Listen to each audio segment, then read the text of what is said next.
Hello guys. तो मेरे channel में आपका स्वागत है। आज का टॉपिक है कि जेईई मेन 2024 में 120 प्लस मार्क्स कैसे स्कोर कर सकते। 120 मार्क्स के अराउंड 93 से 94 परसेंटाइल बनता है, क्योंकि फर्स्ट शिफ्ट है तो कम मार्क्स में ज़्यादा परसेंटाइल बन जाता है। ये लास्ट 20 डेज प्लान मैं आपको बताने वाला हूँ, जिसका तैयारी ज़ीरो है वो ये प्लान फॉलो करके 120 प्लस स्कोर कर सकता है। तो प्लान चालू करते। First of all second page में चलते हैं। 5 मस्ट डू थिंग्स। आपको क्या क्या 5 चीज़ ज़रूर करनी है अगर आपको 120 मार्क्स अचीव करना है। तो first of all cover most important chapter, जो मैं अगले पेजेस में लाया हूँ। ये अगर चैप्टर आप कर लेते तो मिनिमम 35 क्वेश्चन तो फंस ही जाएंगे उससे। मेन फोकस रखना केमिस्ट्री और फिजिक्स में रखना। गलती से मैथ्स हो गया, केमिस्ट्री और फिजिक्स करना, ठीक है। केमिस्ट्री और फिजिक्स में रखना। मेन फोकस केमिस्ट्री और फिजिक्स में रखना, जिसमें मिनिमम 20 फार्मूला बेस्ड क्वेश्चन आते ही है। पिछले 2 साल में वही हो रहा, फार्मूला बेस्ड क्वेश्चन आ रहे हैं केमिस्ट्री और फिजिक्स में, जो बस फार्मूला में पुट करो और आंसर पाओ, वैसा है। थर्ड पॉइंट है, अगर आपको 120 प्लस करना है यानी कि 30 क्वेश्चन राइट करना पड़ेगा। 30 क्वेश्चन राइट करने के लिए 35 अटेम्प्ट करो, जिसमें से आप लोग ऑलमोस्ट 31 सही कर सकते हो और 4 गलत, या तो 32 सही करो वैसे। और अगर आपको 120 करना है तो सबसे इम्पॉर्टेंट चीज़ मेरे अकॉर्डिंग जो है वो एक्यूरेसी मेंटेन करना होगा, और एक्यूरेसी हाई रहना चाहिए। एक्यूरेसी बहुत इम्पॉर्टेंट है, चाहे आप 30 क्वेश्चन ही क्यों ना करो, पर 100% एक्यूरेसी के साथ आप 120 स्कोर कर लोगे। वहीं अगर आप 31 किए, 4 गलत हो गए, तब भी 120। वहीं अगर आप 30 क्वेश्चन किए और 5 गलत हो गया तो 120 माइनस 5 हो जाएगा, 115, आप गिर जाओगे। इसलिए एक्यूरेसी पे आपको मेहनत करनी है और एक्यूरेसी फुल रहना चाहिए आपका, जिससे आपको 120 अचीव करना है। जितने कम मार्क्स है तो एक्यूरेसी पे ध्यान देना होगा।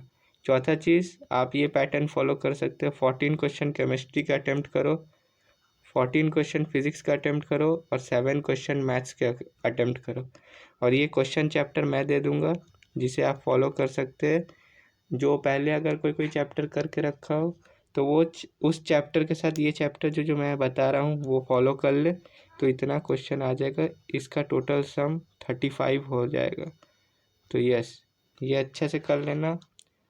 और 35 क्वेश्चन के लिए स्पीड मैटर नहीं करता है, क्योंकि आपको मिलेंगे 3 घंटे, यानी कि 180 मिनट्स। 180 मिनट्स डिवाइड कर लो 35 से, तो ज़्यादातर 35 से अगर करोगे तो कितना हो जाएगा देख लेना। अप्रॉक्सीमेटली आपको 5 मिनट्स ईच क्वेश्चन के लिए मिलेगा, तो इतना टाइम बहुत है। तो पांच थिंग जो आपको करने, पहले मोस्ट इम्पॉर्टेंट चैप्टर जो मैं आगे दे दूंगा, मेन फोकस केमिस्ट्री और फिजिक्स में रखो। 120 के लिए एक्यूरेसी हाई होनी चाहिए और इतना क्वेश्चन पर सब्जेक्ट अटेम्प्ट करो। और स्पीड डज नॉट मैटर, क्योंकि 5 मिनट आपको मिल रहे हैं in each question.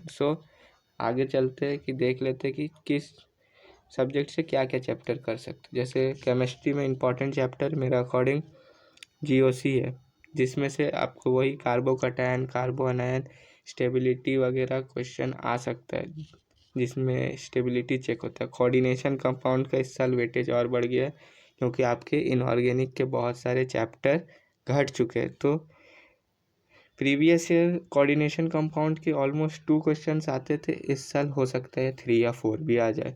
Chemical bonding कर लो, और ये सब तो पहला चैप्टर है तो अच्छे से आते ही होगा। सॉल्यूशन एक इजी चैप्टर है, इसे कर लो अच्छे से। एटॉमिक स्ट्रक्चर कर लो, अमीन्स कर लो, काइनेटिक्स कर लो। इलेक्ट्रोकेमिस्ट्री में नट्स इक्वेशन वगैरह से आता है। काइनेटिक्स से मोस्टली फर्स्ट ऑर्डर रिएक्शन वगैरह से आता है, या तो आरएनएस इक्वेशन से आता है। 2 टेम्परेचर दे देगा, लॉग K2/K1 वाला फार्मूला से आएगा, या तो K = E⁻⁻ EA/RT वाला फार्मूला से आता है। अमीन से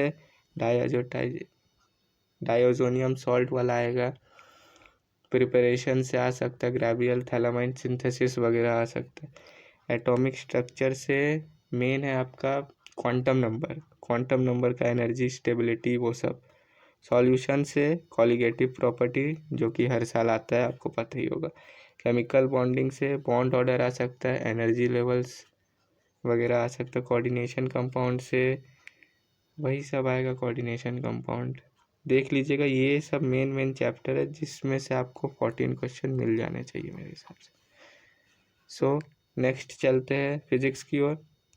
फिजिक्स में काइनेमैटिक्स जो कि आप 11th के स्टार्टिंग पढ़ते हैं, सब अच्छे से पढ़ते हैं। करंट इलेक्ट्रिसिटी में सबका इंटरेस्ट रहता है तो वो भी अच्छे से पढ़ता है। 12th की स्टार्टिंग में इलेक्ट्रोस्टैटिक्स और कैपेसिटर तो सब अच्छे से ही पढ़ते हैं क्योंकि वो बेस्ट होता है और स्टार्टिंग रहता है तो सब में जोश रहता है पढ़ने का, तो यस। फिर EMI पढ़ लो, मैग्नेटिज्म पढ़ लो। मॉडर्न फिजिक्स से 4 से 5 क्वेश्चन कन्फर्म। ग्रेविटेशन और मैग्नेटिज्म नियरली सेम ही रहता है। ग्रेविटेशन से एक क्वेश्चन आ ही जाएगा, इसमें से 4 या 5। इधर भी मिनिमम आप पकड़ के चलिए 12 क्वेश्चन आएंगे, ठीक है। अब चलते हैं मैथ्स की ओर। मैथ्स में वेक्टर 3D, प्रीवियस ईयर के अकॉर्डिंग वेक्टर 3D का वेटेज सबसे ज़्यादा था मैथ्स में, जिसमें से हर शिफ्ट में 5 क्वेश्चन आ रहे थे, यानी कि 20 मार्क्स इसी में से आप ले सकते हो। क्वाड्रेटिक पढ़ लो, क्वाड्रेटिक में वही थोड़ा मोड़ा है, रिमेनिंग वही टॉपिक्स आएंगे। सीक्वेंस सीरीज पढ़ लो, AP AGP sum of series वाला वो सब आता है। डिफरेंशियल से main focus linear differential equation में रहता है वो लोगों का, तो ये सा मैट्रिसेस डिटर्मिनेंट कर लो, एरिया कर लो। इसमें से आपको मिनिमम 9 क्वेश्चन मिल जाएंगे, मिनिमम बोल रहा हूँ, ठीक है। इतना हो गया। अब लास्ट पॉइंट में मूव करते हैं। चैप्टर ये PDF हो सके तो मैं प्रोवाइड कर सकता हूँ, देखता हूँ लास्ट में देख लेता हूँ कि लास्ट पॉइंट क्या है। How to complete the syllabus, सबसे इम्पोर्टेंट। पहला 1 शॉट से देख लो मैथ्स और फिजिक्स, और make direct short notes which will help you to overview the quick 1 day before, overview and quickly 1 day before, ठीक है। एक दिन पहले शॉर्ट नोट्स पढ़ के कॉन्फिडेंस आ जाएगा आपको, इसलिए 1 शॉट से नोट्स मत बनाओ, इंपॉर्टेंट क्वेश्चन कर लो। और जो तुमको नहीं आता है, मैथ्स के फॉर्मूले हो गए, फिजिक्स के कॉन्सेप्ट हो गए, वो short notes A4 size paper में लिख लो, वो सब करता है। सेकंड पॉइंट है 1 शॉट देखो या NCERT पढ़ो। केमिस्ट्री के लिए तो NCERT में फोकस करो। प्रैक्टिस कहाँ से करें? प्रैक्टिस के लिए सिंपल है, 2022 और 23 के PYQs करो बस, ज़्यादा मत जाना पीछे 2022 के, क्योंकि ऐसे ही तो हमने तैयारी नहीं की है। तो लास्ट 20 डेज़ में 2022-23 के PYQ करो और जो चैप्टर मैंने बताया वो सब करो। अगर उसमें से बहुत सारे चैप्टर आते होंगे या तो आपने कोई अलग चैप्टर किया होगा उनसे, तो वो चैप्टर कर लो और जो चैप्टर मैंने बताया वो भी कर लो। रिवीजन करो 1 घंटा डेली, आपको 14 आवर प्लस देना होगा, क्योंकि अभी तक आपने कुछ नहीं दिया है, तो लास्ट में तो मेहनत करना होगा 120 मार्क्स के लिए। उसके बाद 5वां पॉइंट है 13 जनवरी, और ऑलमोस्ट 13 जनवरी के बाद मत करना, 13 जनवरी के बाद मत करना, ऑलमोस्ट 17 जनवरी के आसपास, ठीक है। 2 मॉक टेस्ट दे देना। और मैं बोलूँगा कि आपने ऐसे ही कुछ नहीं दिया है पेपर ऊपर अगर अभी तक, और सिलेबस आपका अगर कंप्लीट नहीं हो, जो कि मैं मान के चल रहा हूँ, इसलिए आप 120 मार्क्स के लिए देखने आए हो। सो मॉक टेस्ट में प्रीवियस ईयर क्वेश्चन पेपर ही मॉक टेस्ट देना, जैसे कि जनवरी अटेम्प्ट के कोई भी पेपर उठा लेना 2023 का, वो दे देना मॉक टेस्ट के अकॉर्डिंग। और हाँ, मॉक टेस्ट में चीटिंग मत करना, ऑनलाइन होता है तो घर बैठे चीटिंग मत करना कि कॉपी खोल के फार्मूला खोल के दे लिए।